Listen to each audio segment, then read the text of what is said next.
Avec Alain. Alors, Kangina. Voilà, alors je vais faire comme ça.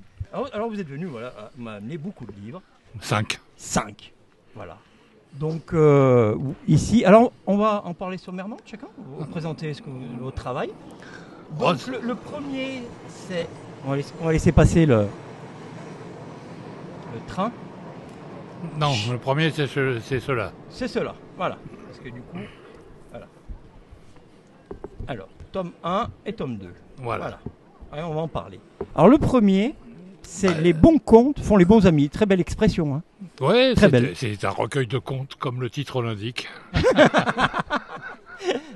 Avec une touche, font les bons amis. Donc, Bah oui. C'est vrai que les contes, c'était quand même des affaires de veillée, des affaires de village. Et le début de l'éducation populaire.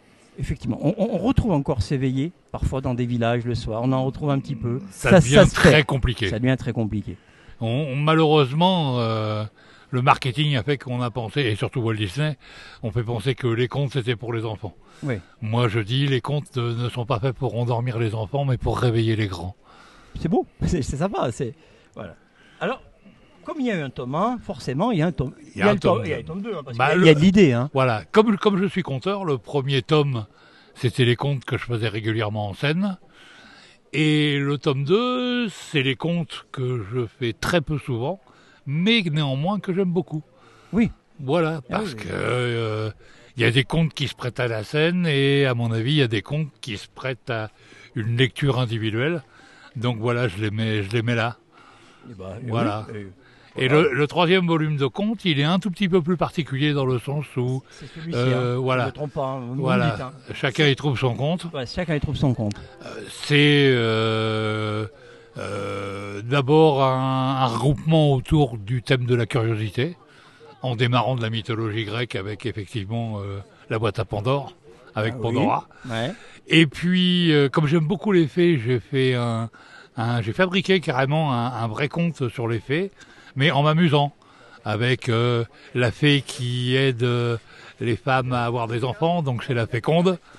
Avec, il y a de la recherche, Voilà, avec la méchante fée qui est la féroce, avec la fée perverse qui est la fétide. Enfin voilà, je me suis amusé. Et puis ensuite j'ai fait un bestiaire de tous les animaux volants dans les mythologies du monde entier. Alors d'accord, donc c'est...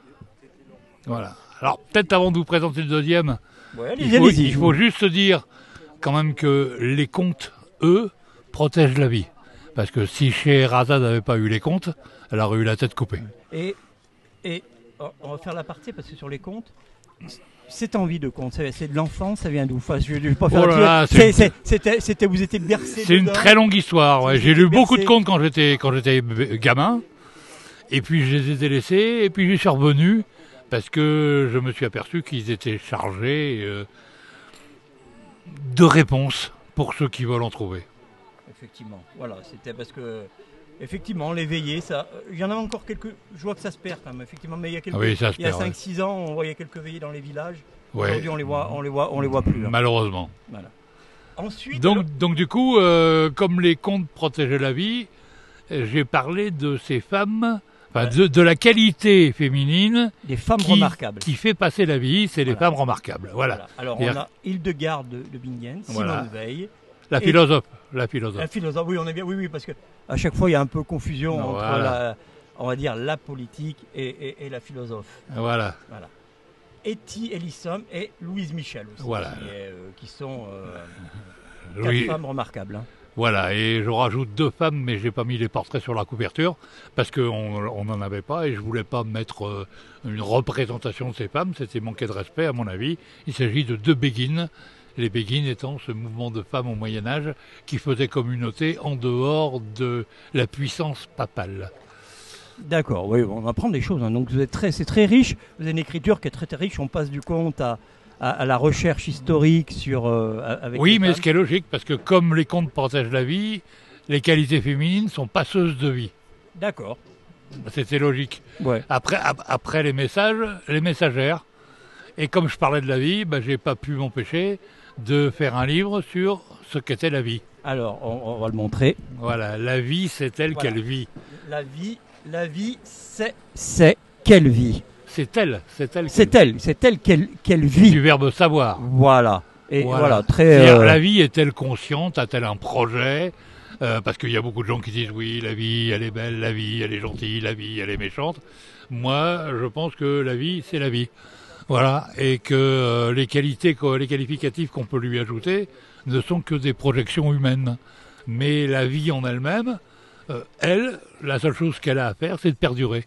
Donc elle fait des tas d'essais, des tas d'associations, des tas d'atomes, des tas de cellules. On a sous les yeux la seule chose qui a marché. On n'a pas tous les essais que la vie a fait qu'on raté. Et dont on n'a plus de traces. Et puis on va en rater quelques-unes, je pense. Encore. Surtout que, justement, l'homme, dans sa folie, va bientôt disparaître, mais la vie continuera. Oui, la Terre était avant, elle sera après. La Terre, l'univers, on va dire. On est sur un cycle, on est sur des cycles. Voilà. Donc j'essaye de raconter la vie depuis le Big Bang, l'origine des premiers sous-atomes, jusqu'à aujourd'hui, jusqu'à l'homme, qui n'est finalement qu'un bipède qui sait marcher. Oui, effectivement. Par rapport à tout ça, vous avez quelle formation? Parce qu'on part du conte, on est sur le scientifique, on est sur de la recherche, donc on ne vient pas par hasard. Au départ, j'étais éducateur spécialisé, j'ai été directeur d'établissement, puis après j'ai fait de la formation, et après je suis devenu conteur. Voilà. Et on peut vous retrouver aujourd'hui. Et on me retrouve aujourd'hui. On retrouve vos livres un peu partout. Voilà, enfin un peu partout, si on cherche bien. Il faut chercher. Voilà. Eh bien écoutez, je vous remercie. Mais je vous en prie. Et je vous souhaite une bonne journée. Et puis n'oubliez pas qu'on peut venir vous voir jusqu'à 18h aujourd'hui, toute la journée, et échanger avec vous. Je l'espère. Voilà. Merci beaucoup. Merci.